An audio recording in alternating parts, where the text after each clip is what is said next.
Welcome back to the Just for Clicks podcast. My name is Forrest, and with me today are my wife, Alyssa. Hi. And our baby girl, Luna. She is currently being nursed. As we speak, she's getting fed her milk. Right, babe? Yep. What flavor is the milk today? Well, we ate oatmeal and acai bowls for breakfast. Sounds yum. And pineapple pizza earlier today. Yeah, it was a little healthier at the beginning of the day. Yeah. And then we went for the cheap carbs towards the end of the day. So it's probably one of those flavors. Nice. Yeah, she'll probably be tasting the acai right now, but then later on tonight she'll get a little hint of the pizza. Mm-hmm. Yeah, so tonight we're going to be talking about some sweet television shows and movies that we saw, and we're also going to be discussing Am I the Assholes, as well as answering some of your guys' emails. So, buckle up. First up, we're going to talk about some Am I the Assholes. First one. Am I the asshole for making my late wife's daughter move out so I can date in peace? My late wife passed away about a year ago. We were together 10 years, but not married until she became sick a year before that. She has a daughter, Beth, who is 19 years old. Beth is taking college classes, but they are 100% online, so she has stayed at home, which is my house. I've owned this before my wife moved in, so it was never technically shared. I've wanted to be supportive of Beth, but don't want her indefinitely or until she's done with college. That's 3 more years, and it makes dating super awkward. I had a lady friend over after a dinner date last week, and she was snarky towards her, and later told her, I'm moving on too fast. Whoa, that's fucked up. I tried to have an honest talk about being ready to move on and date others, but she kept calling me an asshole. God, I'm just ready to move on with my life, but her presence is making that difficult. I told her I want her to move out at the end of this next semester, which would be at the end of May, so 5 full months to find a place. She flipped out and told me I'm abandoning her to get laid. This isn't really the case, as I just want to move on in my life, and I don't want to live with a 19-year-old any longer. She's still mad at me and is making living at my own home awkward, but she claims she can't afford to go anywhere else. What do you think, hon? Got any opinions on this one? Well, I don't think he's the asshole. I feel bad for him. How do you feel, honey? Well, she is 19, so she should be moving out anyway. I mean, regardless if her mom died or didn't die, when you turn 18, you should really actively make an effort to move out of your parents' house. Because you're an adult, and it's time you start supporting yourself, at least paying rent. How long ago did the mom die, did it say? I think it said a year ago. Okay, yeah, it's been a while. It's selfish of her to just want him to be, miserable and lonely forever. Yeah. It seems like. It sounds like she's only considering herself in this situation. Yeah, she's not considering that her stepdad just lost his wife and, he needs to heal and move on and how old is he, did it say? No. Well, he probably still has at least a couple more decades to go. Yeah. He can't just be lonely, living with his stepdaughter forever. Yeah, that makes things super awkward. Mm-hmm. How are you supposed to have a dating life? Yeah, and she was mean and snarky. That's fucked up, yeah. Yeah. I mean, he has known her for a long time, and he's a father figure in her life. Mm-hmm. But it sounds like he tried to discuss it with her, and she was just really disrespectful. Yeah. Calling him an asshole, just way out of line. Yeah. You can't have someone who calls you an asshole living in your home for free. Yeah. That's crazy. If I was renting to someone and they called me an asshole, I would kick them out. So she expects to disrespect him and just be able to get a free ride? No. Yeah, but why would she want to live with him anyway if she thinks he's this huge asshole who's just trying to get laid right after her mom died? Because she's lazy. If you really were that uncomfortable with the situation and you didn't like him that much, wouldn't you want to leave? Wouldn't you be like, ew, I hate the atmosphere here now? Well, she's lazy. She doesn't want to actually earn money and pay for her own way. She wants to mooch off other people. All right, next one. Am I the asshole for telling my girlfriend she needs to stop making TikToks as they're so embarrassing? This one's really funny. I haven't read this one yet. I'm looking forward to it, though. I'm currently deployed, and if you're unaware, TikTok has a ridiculous amount of military users. It's so fucking cringe. I swear TikTok is like 90% cringy, edgy preteens and teens, military, and creepy old men talking to the preteens. Anyways, my girlfriend makes a lot of TikToks about how much she misses me and about army girlfriend stuff. She'll post stuff like #ArmyGF.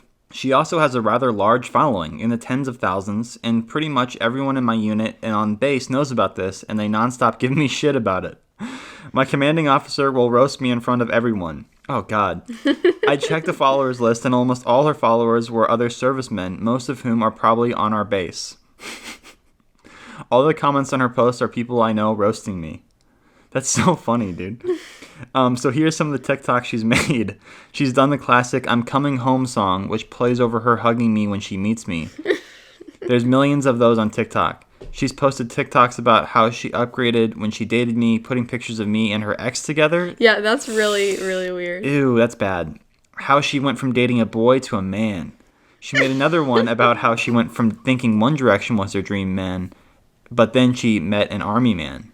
She's made TikToks going off about how much she misses me and sends screenshots of our texts or video calls. Oh, God, no. Yeah, that's really cringy. God. Just when you thought it couldn't get any more cringe. I can't remember what else she's done. I know my girlfriend loves me and is doing this out of love, but it's got to stop. I talked to my girlfriend about it, and she got really upset that I would tell her to stop. She says I'm not appreciative of her, and I shouldn't tell her what to do. I told her I love her, but I'm getting so much shit for this, and it's really making my life harder. She hasn't talked to me in a couple days after our conversation. What? I'm a bit worried I may have really pissed her off. Yeah, no, he's not the asshole. She literally cares more about her TikTok following than she does about her actual boyfriend. Yeah. Like, if she really, like, loves and cares and respects him so much and thinks he's so cool, like, wouldn't you, like, listen to him, like, when he comes to you with, like, a problem? Yeah. Isn't that, like, the basis of, like, a relationship? Yeah. I would see, like, you know, her being offended a little bit if it wasn't for the comparing him to the ex thing. He's literally just, like, a Barbie, like, Ken doll to her. Yeah. He's not even, like, a real person to her. He's, like, an idea. Yeah. I'm an idea. Literally. I swear, some girls just, like, get it in their heads that they, like, will only date army men, and, like, it's just, like, army men are just, like, regular people. Like, I've known, like, army men, like, you know, they're just, like, that's their job. Mm-hmm. It's like saying, like, I'll only date college professors, or I'll only date, like, one type of profession. Like, people aren't just a profession, okay? Mm-hmm. Like, there's different types of people in every profession. It's just dumb and, like, narrow-minded to, like, make your whole image about being like #ArmyGF. #ArmyGF. It's really basic. What if you were like married to a dentist and you were like #dentist wife? I'm sure there is that. I'm sure there's women out there who like, it's the quest to label things. I'm #animator wife. Yeah, literally, like it's the never-ending quest to make a label for every type of possible situation anyone could ever be in. I mean, yeah, I get it. Like, army men are hot and everything, but yeah, it's just like, I don't think she's appreciating him for him. I think she's only dating him because he's in the army. That's what it sounds like. Yeah. That's fucked up. He should drop her, honestly. He's got to find someone with a little more like wholesome, I don't know. Hopefully they haven't been dating long. If they've been dating a long time, it's like, it makes the situation tougher. But yeah, I would break up with her. That's too much. Especially like the TikToks with their private texts. Yeah, that's really weird. It's like, is that your whole personality? Like, your whole personality is that you're dating someone? Yeah. And then, like, when that person that you love and adore so much reaches out to you and says, like, hey, this is making my life harder over here, your first response is to not talk to him for several days? Yeah, that's crazy. While he's deployed? That's fucked. Mm-hmm. Like, you're his only connection to, like, the outside world. Like, fuck off. Like, I can't believe... That's not what, like, partners do. It's just super immature. All right, not the asshole. So we got 2 not the assholes. Maybe the last one will be an asshole. Last one. Am I the asshole for letting my son's girlfriend sleep in his room? So I'm a single dad of my 19-year-old son. He's been dating a girl from his college since the beginning of freshman year, and when he came back, she asked if she could stay with me instead of her parents. I thought about it pretty deeply because I didn't really know how I felt about it at first, but I have a lot of extra space, and I figured if I said no, they'd try and see each other anyway, despite the stay-at-home orders. I've been treating it as close to a regular roommate situation as I can, although he is my son, so it's not quite the same. But my house is big enough that they can keep to themselves without bothering me. And not that I've been trying to listen to their conversations, but from what I've heard, they're very good for each other. They're always very happy and nice to each other, and there doesn't seem to be any conflicts. Nice.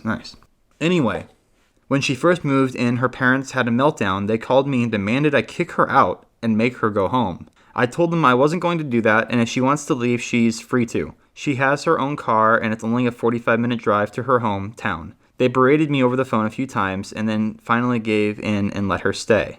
What? She's like 19, right? Like, she's like Yeah, an she's adult? an adult. Yeah. What? Okay. Apparently, she let it slip over video chat that they've been sleeping in the same room. I don't really know what her parents expected when she moved in with him, but okay. And they called me again and demanded I separate them. I told them that again, if she wants to leave, I'm not keeping her. She has the means to go home. It's not like I've locked them in the same room, and there's a third spare bedroom that she can stay in if she decides she, for some reason, does want to be separated. They said that I know what they're doing in there and that it's a tragedy that I'm endorsing it. From my point of view, if they're both the same age, technically adults, they can serve in the military. I'm sure whatever they do in there, they were doing at college. They're old enough to decide for themselves what they want to do.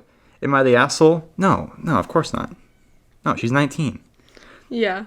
People are so weird. Like this girl's parents, like my dad wasn't like so mean like this or whatever. Yeah. But when I first moved in with Forrest, he was kind of, well, when I first visited Forrest in St. Louis, when I still lived in California, my dad was like, can you stay with like his parents?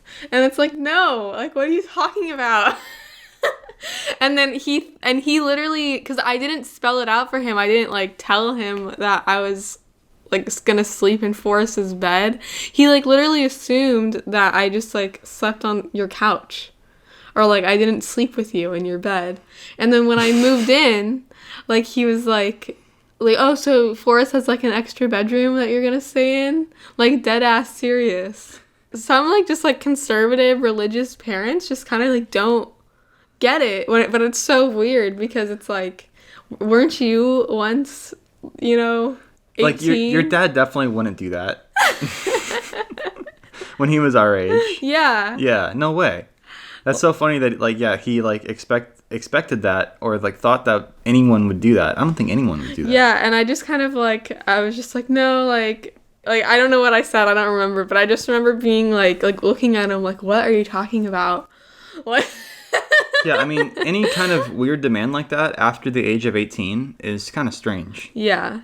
Yeah, 18's already like old enough too. I mean, like in other countries in Europe and shit, it's like younger. You know, yeah, like people 16. Yeah, people are expected to have more responsibility and are treated more as like adults at an even younger age. So I mean, 18 is like a very good age to strike out on your own. After that, they're not your responsibility anymore. So like, it's crazy that this guy's having the parents of a 19-year-old call him and make demands, like, as if any of these people have any power over what these kids do. Yeah. That's crazy. Yeah, they just need like a hard reality check. Yeah, he's definitely not the asshole. He's just, because yeah, at this point, his son is basically like his roommate. Once your kid is an adult and they live with you, yeah, it's kind of just like, especially if they pay rent. I don't know if he pays his own rent there, but yeah, like especially if your kid pays you rent, like you can't really say shit. Literally. These were interesting, but they were all very like clear, not the assholes. Yeah. The other ones last week were a little bit more like, maybe he is, maybe he's not.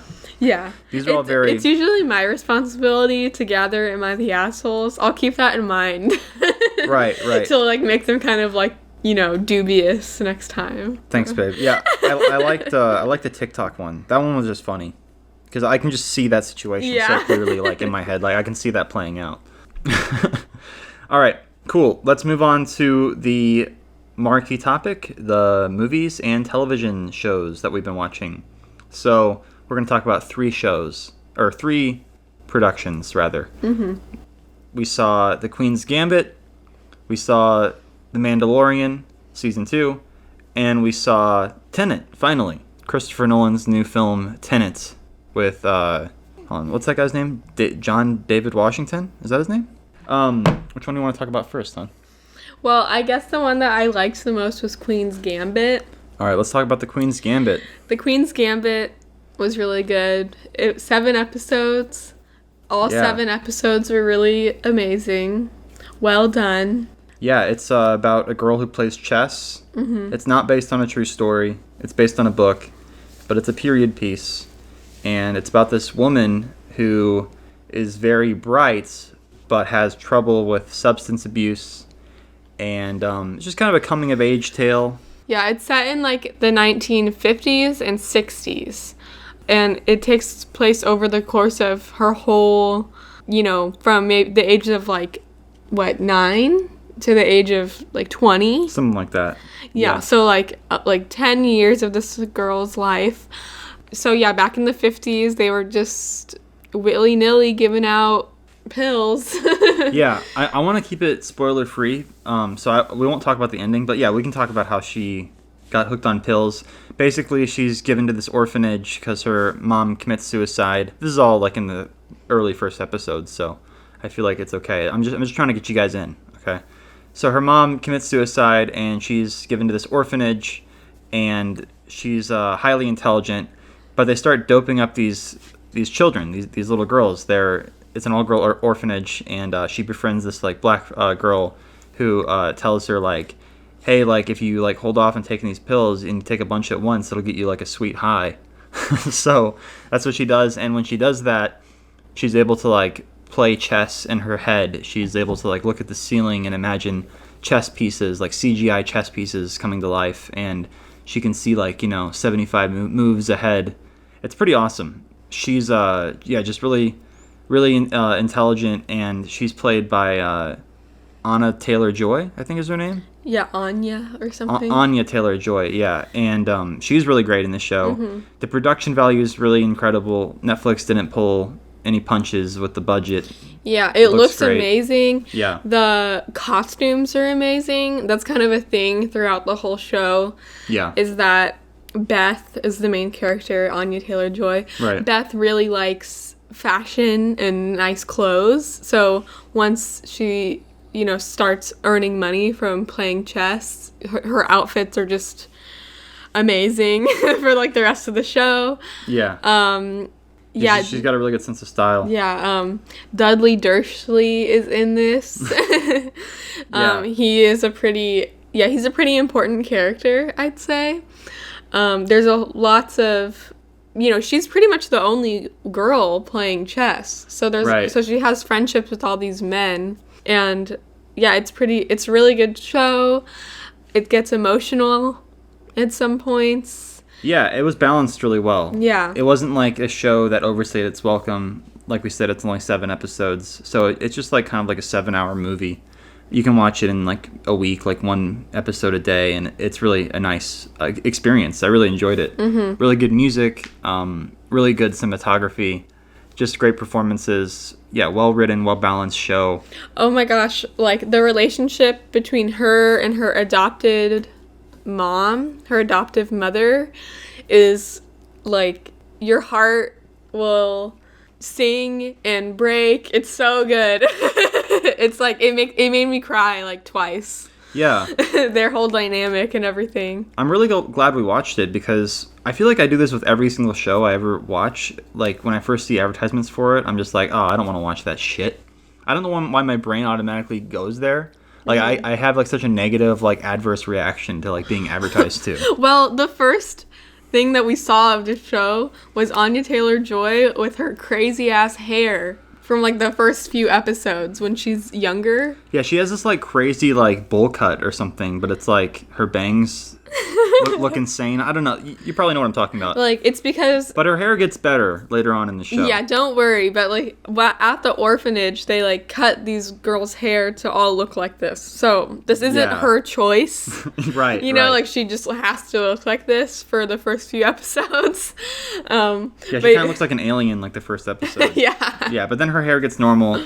And, yeah, the show's not, pretentious. I don't know. I don't know what I expected when I first saw the trailers for it. But I was that looks bad. I don't want to watch that. But we gave it a shot, and it was really, really good. And I feel like that happens a lot. Like, whenever I have, like, a negative reaction to advertising, and then I watch the show, and it's like, oh, this is actually a really well put together show, and I'm really glad I stuck around and watched this. Yeah. Has a really good conclusion, too. It didn't, like, fumble the ending. I won't spoil anything, but it's really great. I'm someone who has, like, a really short attention span, and I hardly ever finish anything, like finish shows or finish books. Like, I really don't even remember the last time I finished a book.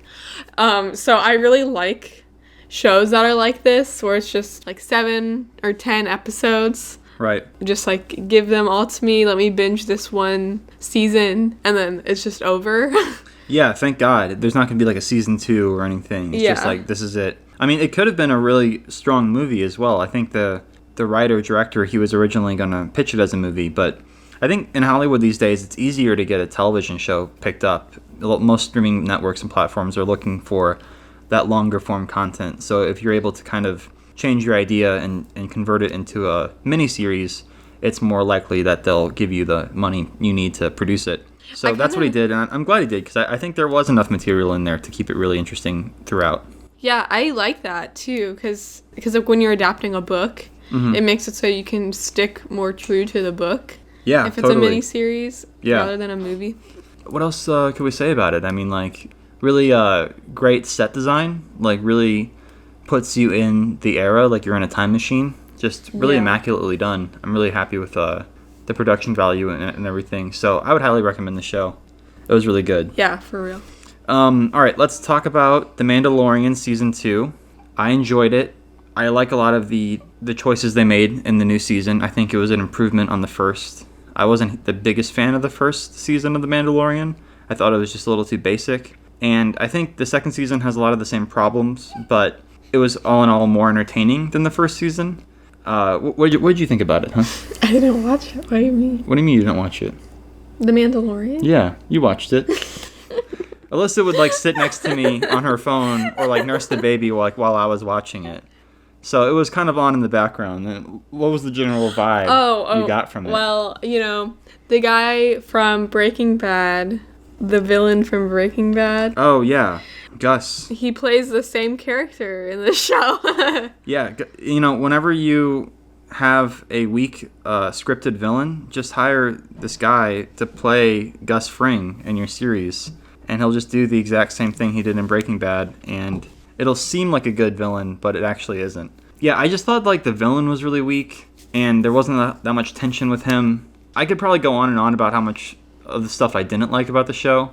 I don't want to get too negative, but I just thought there wasn't a compelling enough, like, arc for any of the characters. I thought everything was very, like, one note. I remember at one point you were saying, you pointed at the screen and you were like, feminists on Twitter think that these female suits are too sexual. Oh, yeah. And it literally was basically just the same as the male suit. Yeah, there's a little bit of controversy on Twitter when the episode with the other Mandalorian aired, the women Mandalorian who helped out Din Djarin. I think that's his name.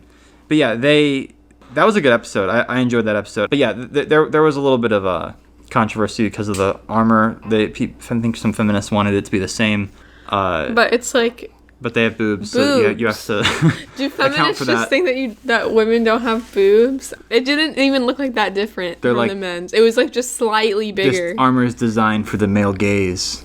I mean... It was literally like the most unsexy suit I've ever seen with like slight... It could have been sexier for sure. Yeah, like slightly more tit room. Yeah. That was it. And it's like... I think feminists on Twitter are going to be mad about just about anything. So I'm surprised that that's as bad as it got. Yeah, I just thought all the characters kind of felt like the same character. Like they're all written the same way. The only character I really thought was different was Mayfeld, played by Bill Burr. He was really good in it. I thought he was awesome. He should have his own spinoff show. He's just so, like, kind of understated. I felt like he was the only one who had, like levity to his performance. I still liked Pedro Pascal. He's obviously really good in it. Pedro Pascal, Baby Yoda, Bill Burr, they're all really good. Every other character, I think, is like just a flat line. But the visuals and stuff make up for it. The Boba Fett stuff was somewhat disappointing. Boba Fett kind of looked old and kind of fat and sluggish. And then the Jedi stuff was really disappointing with... Oh, this is all spoilers, by the way. I feel like everyone's seen it. You probably should have seen it by now. Don't listen to this if you haven't seen it yet. But the Jedi stuff was pretty disappointing. Luke looked like horrible. That was like the worst CGI face I've seen in recent memory. They should have just cast Sebastian Stan to play Luke. Or just anyone else. Honestly, it doesn't even have to look like Luke. Sebastian Stan looks exactly like young Luke Skywalker. It's crazy. It's just crazy because, like, you know, I thought they were doing the more, like, practical stuff with The Mandalorian and with, like, the movies. And I feel like they just kind of forgot that they were supposed to be doing that and not doing these horrible CGI faces anymore. They don't look good. They never will look good. I honestly don't think that we'll ever crack the code with human faces. Like, even with all the technology improving, I just don't think you can replicate human face. Like, I mean, maybe I'll be proved wrong in 10 years. You know, I'm sure a lot of people think I'm wrong, but I just don't ever think there's going to be our ability to break through that uncanny valley barrier. I think we can get a lot better than that, and I think we have, like in Blade Runner. I think that's the best version of the CGI face we've ever done with Rachel in Blade Runner 2049. But that was very brief, and they did a really good job on that. But you could still tell something was off. I don't think we're ever going to get to that point where you can just are completely immersed and completely fooled by a CGI face. Do you think they should just stop trying with the CGI faces? Yeah. They should just stop and just actually cast actors like we've always done. That's how we've always done it. This is just new technology, so people are just like gung-ho on using it. The old ways are best, you know? If an actor gets too old, you replace them with a new actor. It's very simple. You don't think they'll ever get to the point? Like, you don't think in like 20 years? I have my doubts, you know, because it's just like the human face, like, we look at it all day, every day, as humans. You know, we talk to each other, we engage with each other. I just don't think we're, like, on that level. I mean, I don't believe in God, but I feel like we're not God. We're not at that level where we can create life that's fully convincing. Yeah, and, like, humans also, we have, like, a, you know, fight or flight response when we see faces. It just creeps me out. Yeah, like, when we see faces that are, like, off. Yeah. That's why masks are so scary to people, like, you know, like Halloween masks or like things like sex dolls you might think are creepy. Yeah, like, you know, things that are like slightly human but like not quite. The Luke Skywalker moment was really cool, but they ruined it with that Luke at the end. That was terrible. If they had just cast an actual actor or just shot around his face and just had him in the cloak the whole time, any one of those would have been better than actually showing the CGI face. That literally ruined the entire episode for me. Some people, you know, it doesn't bother them as much, and I envy those people. But yeah, I thought the Breaking Bad Esposito guy, he was just doing his normal, you know, actor shtick that he always does, and I feel like it's really played out. He just wasn't a compelling villain at all. Like, he's like an old man versus like a young man, like a fit young, Mandalorian bounty hunter. Like, obviously, he's not gonna defeat him. And then they like don't even kill him. It's like they killed all these people to get to him. And they just leave him alive for what reason? Just murder him. I was so confused. And then they ignore him, and he's able to get a blaster and get the drop on them. It's just like, guys, they're such idiots. It was just frustrating to watch. But the Boba Fett show, that looks like it's gonna be terrible as well. Man, I hope these like Disney shows, all these Marvel shows are good, because they came out with a bunch of trailers for like Loki and like WandaVision and Captain Falcon and what's his name? I honestly hate that WandaVision is called WandaVision. Like, imagine if there was a show about, like, us, like, Forrest and Alyssa, and it was just called Forrest Alyssa. Or, like, Alyssa Forrest. Alyssa Forrest. Like, not even just, like, Alyssa and Forrest, but, like, Alyssa Forrest. Yeah. Like, ew. Yeah, kind of uncreative titles for the shows, but what was it, Winter Soldier and... Is it just the Falcon? It's not Captain Falcon. I'm losing my marbles, guys. Yeah, but hopefully those shows are good. I just feel like they need to spend a little more time on these shows, especially on the scripts. The scripts are just so rushed. The Ahsoka Tano character, she was okay, I guess. She's kind of stern. Everyone's just kind of stern in The Mandalorian. Not a whole lot of, like, great personality moments. It was cool to see her, though.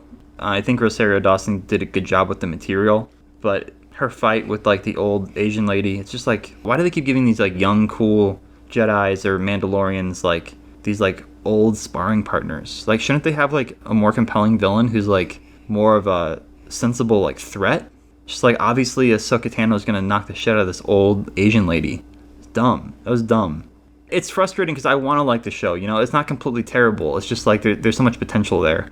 I feel like just, like, they keep missing the mark just by, like, a little bit. But yeah, that was a lot. I feel bad for shitting on the show because a lot of people like it. But I just had to voice my opinions on here. But yeah, The Queen's Gambit was actually a good show. That's like actually a really well done show. And we'll bring it home talking about Tenet, which was an excellent film.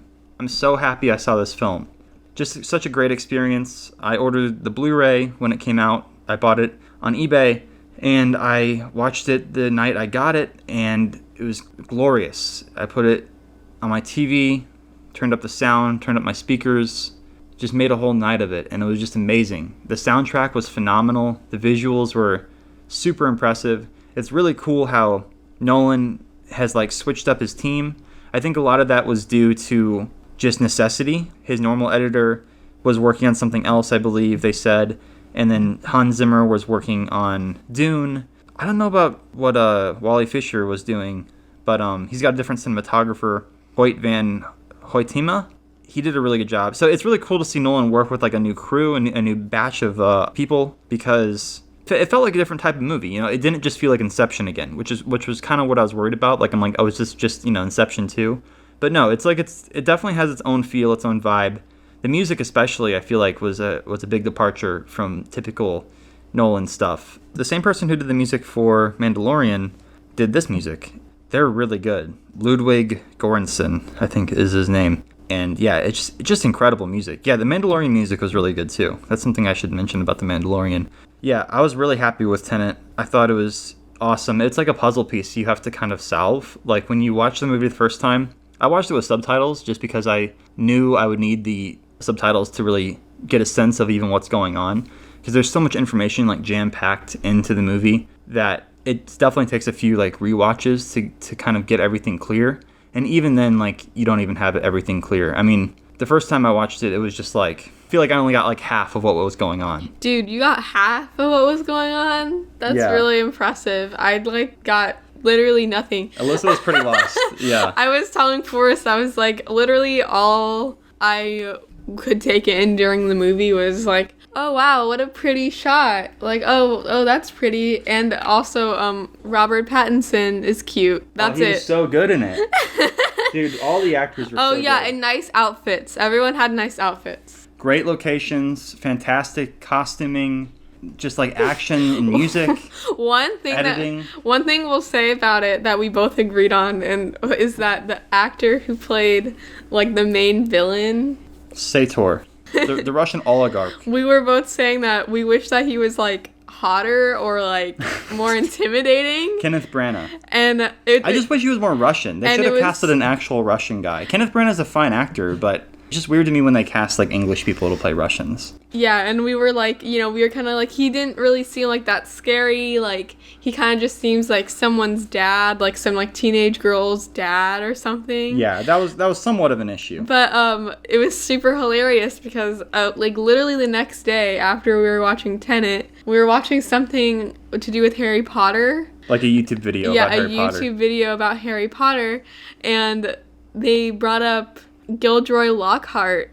And then we were like, commenting about how it was so weird how in Harry Potter, Gilderoy Lockhart is like so hot or whatever. Like all these girls are like swooning after him. They love him. Like they're like, like wetting their pants over Gilderoy Lockhart. And then we were both like, he's not really like that hot. Like they should have casted someone hotter to be Gilderoy Lockhart. And then we look it up and they're the same guy.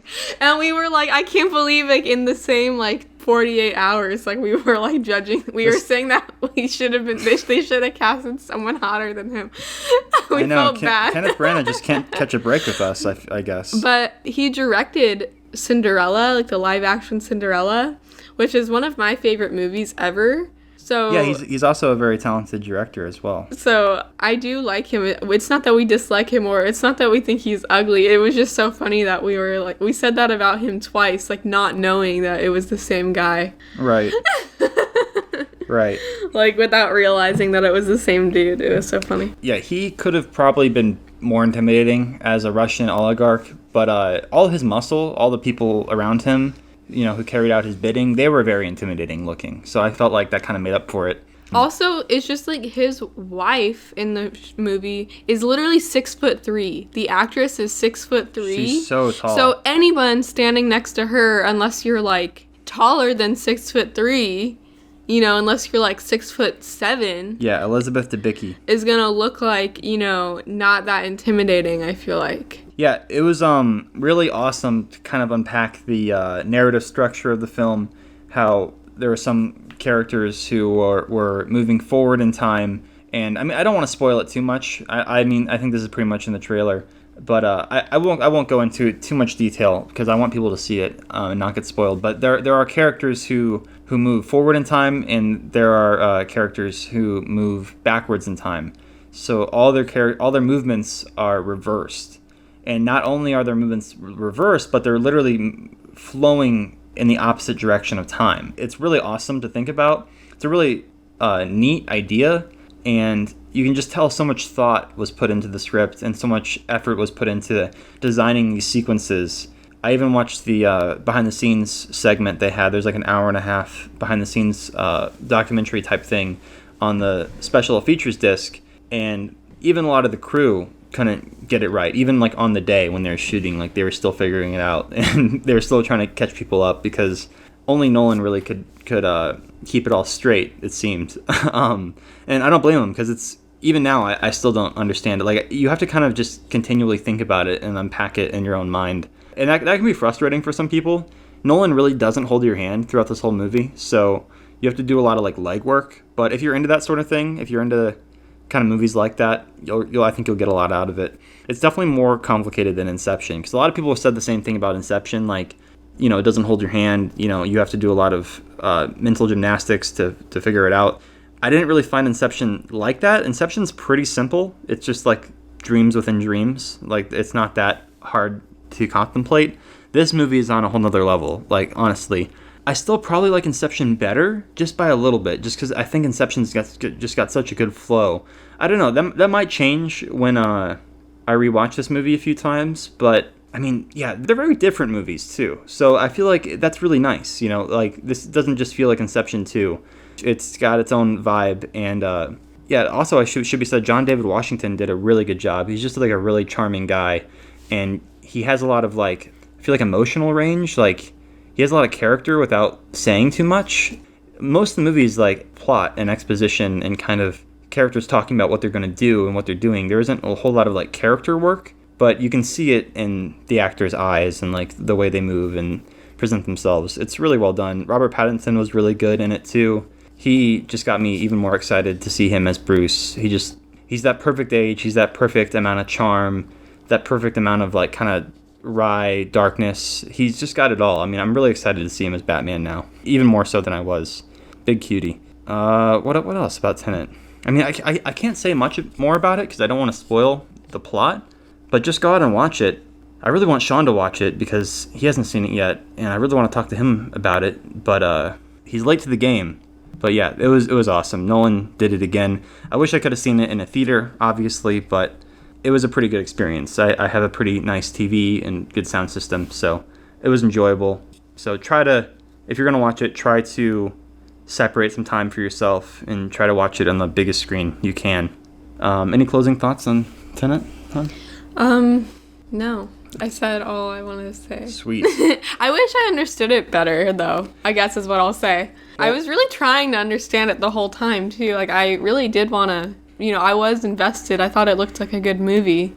And I do like time travel things. I'm very into, like, time travel. I think that whole concept is really cool. But this isn't necessarily, like, time travel per se, right? Well, no, it is. It's just a little... It's just a different type of time travel. Yeah. It's time travel in a way that we've never really seen it depicted before. Yeah, even if you don't understand it, like, I didn't understand half of it the first time I saw it. You can still just appreciate it for, like, on, like, a visceral level.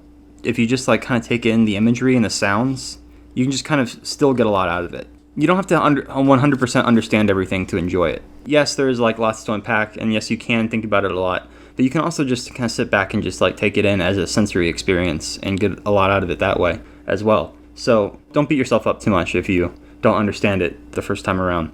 All right, let's move into the emails that you guys have sent in this week. If you want to email us and be on the podcast, you can do that. You can email us at just4clickspod. That's just the number 4, clickspod@gmail.com. All right, the first email is from Jerry. He says, "Hello, Mr. Whaley. My name is Jerry. I'm 19 years old, and I am an aspiring filmmaker, but lately I've begun to doubt myself in terms of how I can realistically achieve getting into the film industry and making this become a stable career. More so, becoming a film director or writer. I have a girlfriend, and we've been together for 4 years, and we are both sure that we want to have a future together. She is graduating soon from a career college that lasts only 8 or 9 months, and will finally be able to pursue her career as an RN. But I feel like I am a burden because I still have 2 or 3 years left of college to complete, and we both would like to start our life together as soon as we can. I currently do not work because I'm completely invested in completing college, but even if I do finish college, I feel like it will not advance me to where I want to be. The only benefit I see is possibly creating connections. Lately, I've been overlooking my options, and honestly, the only other interest I've had other than film itself is Lego stop-motion videos, but both are risky in terms of pursuing as a stable career. In my mind, I feel it is too late for me to learn stop-motion because of how much time is required to master the skill. I feel like time is slipping away, and I need to make a choice quickly. My fear is if I do pursue the arts and fail in doing so, I would have to start from the ground up again to potentially pursue another career I may not even have a passion for. My girlfriend is also supportive of my passion for film, but I am just afraid of disappointing her if I fail to make this a career, especially if we are living together by that time. I appreciate whatever advice you can provide me, and congratulations to you and your wife on the birth of your daughter. Thank you." Nice, Jerry. Thanks for writing in, man. I really appreciate the well-constructed email.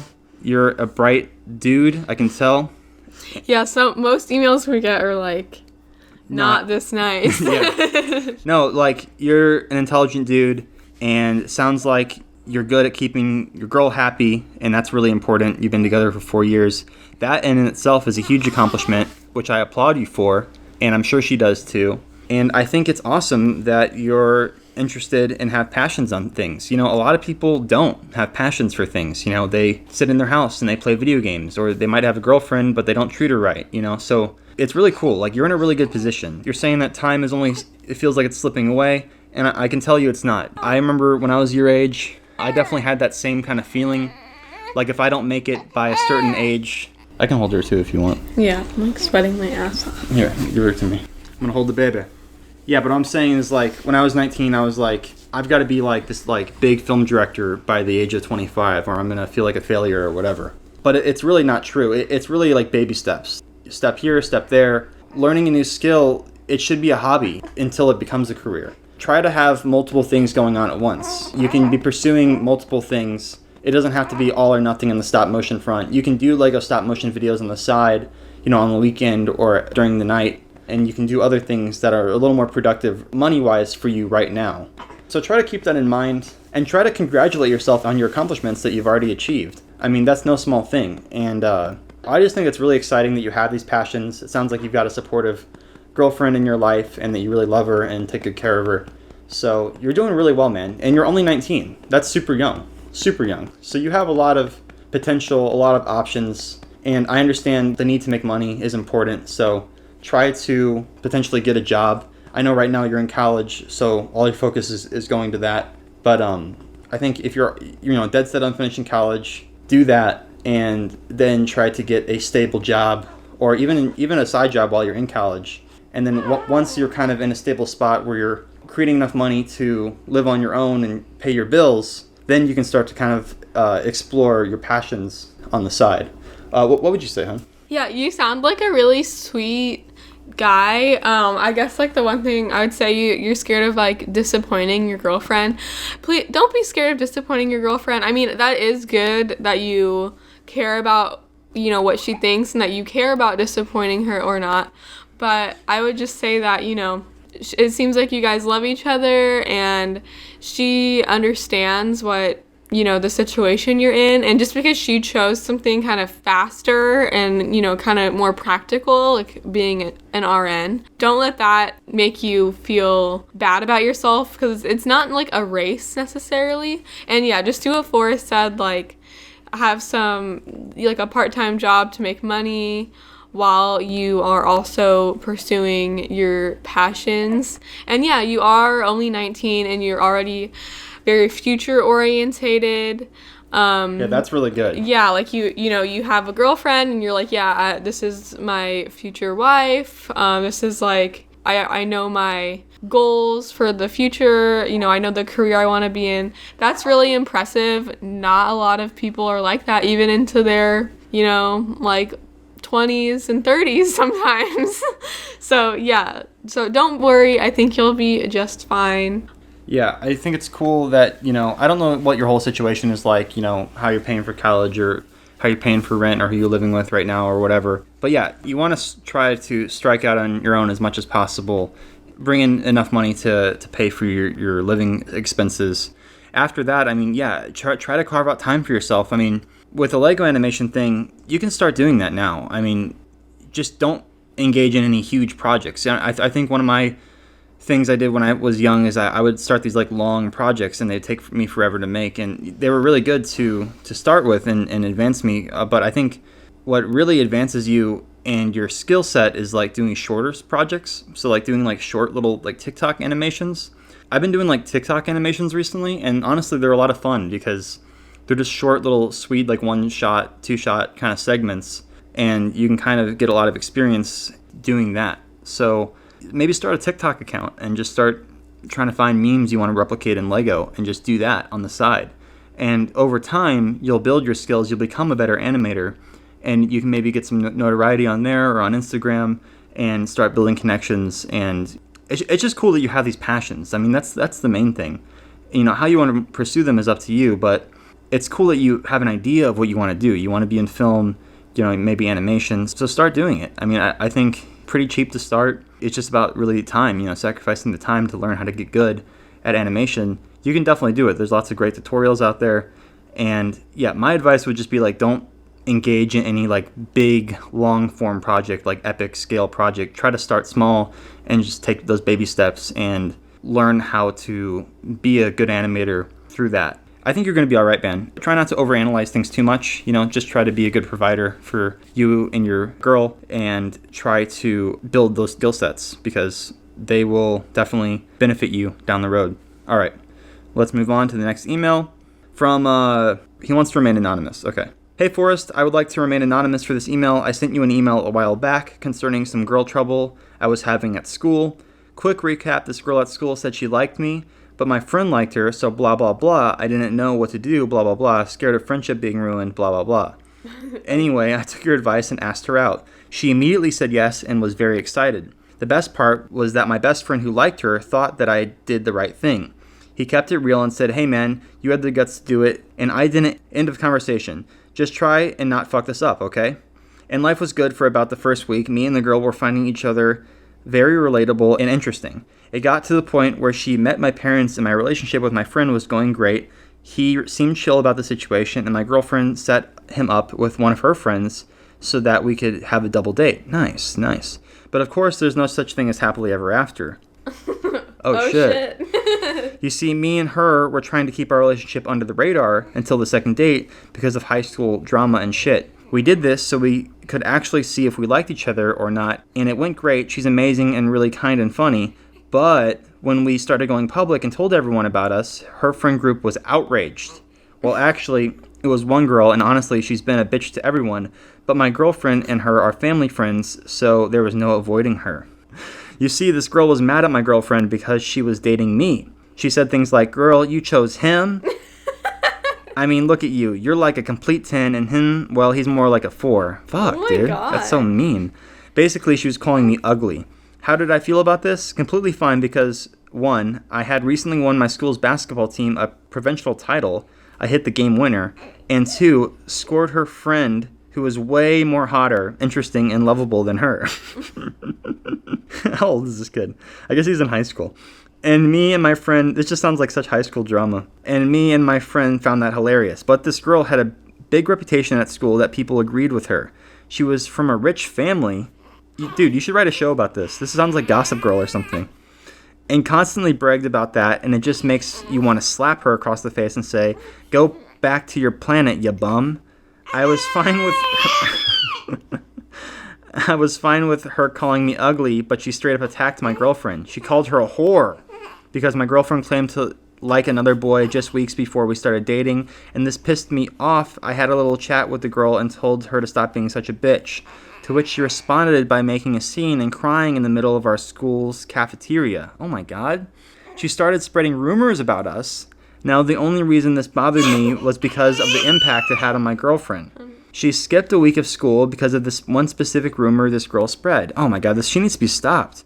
You see, me and my girl recently hung over at my place and watched a movie. The movie was Hitch, and I totally recommend it for you and Alyssa to watch as it is available on Netflix. Do you think we should, like, pause? Or are you gonna just, like, what are you gonna do? Yeah, just give rid of me.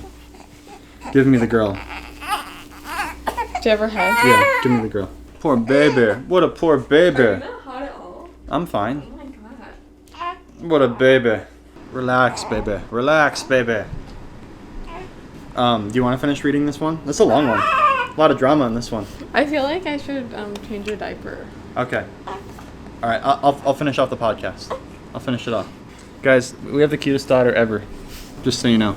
Okay, I'm not hearing a question so far, but okay. I totally recommend it for you and Alyssa to watch as it is available on Netflix. Anyway, she ended up staying the night because we live in Canada, and there was a nasty snowstorm that night. Nice, dude. Good excuse. One thing led to another, and we had our first kiss. So skip to the next day, and I found out that the other girl told people that me and my girlfriend had sex after watching the movie just because she ended up staying over. By the way, we are both 17. Now, this was a huge hit on my reputation, especially because I am religious. Oh, no. I tried telling everyone that she was full of bullshit, and that is when I figured out who my true friends really were. You see, I am big at my school, I play basketball, I have good grades, and I've always had people to hang out with or talk to. Nice. But now there were a handful of people who actually believed me and knew that I would never do that, and another handful who sticked with that girl and believed her just for the popularity and recognition. Now, this made matters even worse because my girlfriend asked her friend why she would do that, and it ended up being a heated argument. My girl was called a slut and a whore several times and ended up leaving school early that day crying. Oh. She told her parents and the teachers that she wasn't feeling good. At this point, I didn't know what to do. My friend was back in Italy to spend Christmas with his family, so I didn't have anyone to ask advice from, and I didn't bother him and his fam, so I didn't call him. Back from Italy? What the fuck? You guys are on another level, alright? I knew, this is like some fucking Gossip Girl shit. I knew better than to tell my parents about it because I knew if I did, they would talk to this girl's family and confront them. Oh god, getting the whole family involved now, huh? Which wouldn't result in any resolution as the families would start fighting? What? Can people just act like adults? So a couple days passed by, and one day I am in my room doing homework. This all started because I told this guy to ask this girl out, and now I caused all this drama. Okay, I am in my room doing homework when the doorbell rings, and it's my girlfriend. She was completely soaked and was crying. I invited her in and gave her a towel to dry in. Once she stopped crying, she told me that what happened. She said she went to her friend's birthday party hoping they could just hang, leave boys out of the convo, and just be girls. Instead, what she received was her own friends throwing drinks and food at her while calling her stuff like a whore, slut, and a backstabbing bitch? Bro, what? This sounds like made up, bro. You should... What? I'm gonna keep reading this, believing you, but this is just getting ridiculous at this point. I was so shocked to hear this because I knew these people were complete dicks. I just never thought they would go this far. I tried to comfort her, but didn't even know what to say. It was just unreal. I swear I could make one hell of a movie with this shit, and yet it was happening in real life. I was about to go to the bitch's place to fuck some shit up. What? But my girlfriend told me not to be stupid and that it wouldn't solve the problem. Yeah, she's right. It's Christmas break now, and I haven't heard anything from the girl so far, and it has been pretty calm recently. Me and my girlfriend have been hanging out a lot because she still doesn't want to meet with anyone else. I don't know what to do, Forrest. I can't stand to see my girlfriend like this, and myself have been very frustrated at why the girl is doing this in the first place. I could really use some advice right now about it. By the way, in the email, when I say the girl, I mean the girl who was spreading rumors about me and my girlfriend. I would use real names, but since it is an anonymous email, I can't.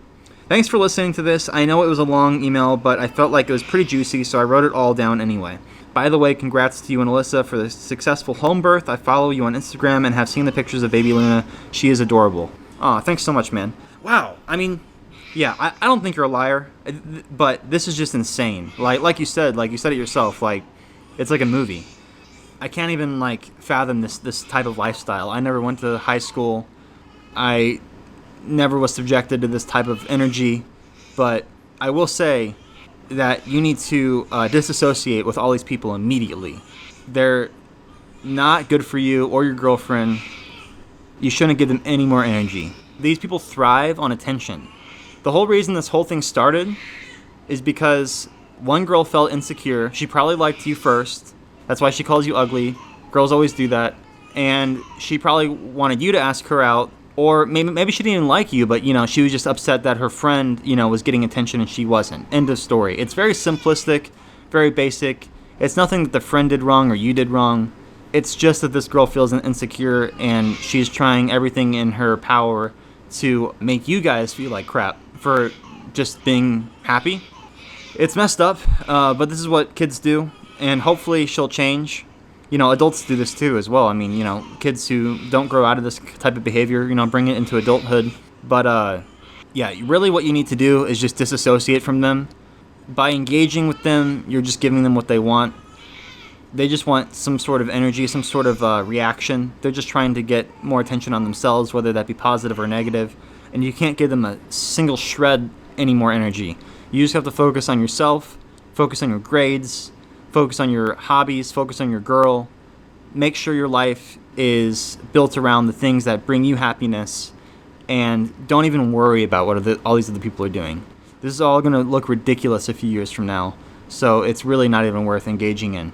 You're right, when they are literally assaulting your girlfriend, throwing drinks at her, my first initial reaction would be to go and fuck some shit up too. But you can't do that. That's illegal. You're gonna catch some jail time. So, yeah, I would say maybe prank her or something. Maybe like a harmless prank just to get back at her. Nothing like sinister. No, that's bad advice. Don't listen to me. Don't give them any more. Listen to what Forrest said a few minutes ago. Don't give them any more energy. Just drop it. And I would advise you to tell your girlfriend to do the same. If you give them any more, it's so tempting. It's so tempting to like get back at them in some way. I don't know. If you really can't resist, don't like punch anyone. Don't hurt anyone. Pull some sort of like lighthearted prank on them. Maybe that'll reset the clocks. I don't know. I'm just saying, if you need to do something, make sure it's nothing too crazy. But my advice would be to just drop it and just to understand that it's silly high school drama and to move on and be the bigger person. Be the adult in this situation. Okay, guys, that'll do it for this episode of Just for Clicks. Thanks so much for listening. I'm going to go assist my wife with our daughter. She's having a fit, so she probably is getting changed right now. So I'm going to go help with that, and then she'll probably want the boob, and we'll have to feed her. Join us again next week. We'll be talking about something of interest. All right, later, guys. Bye.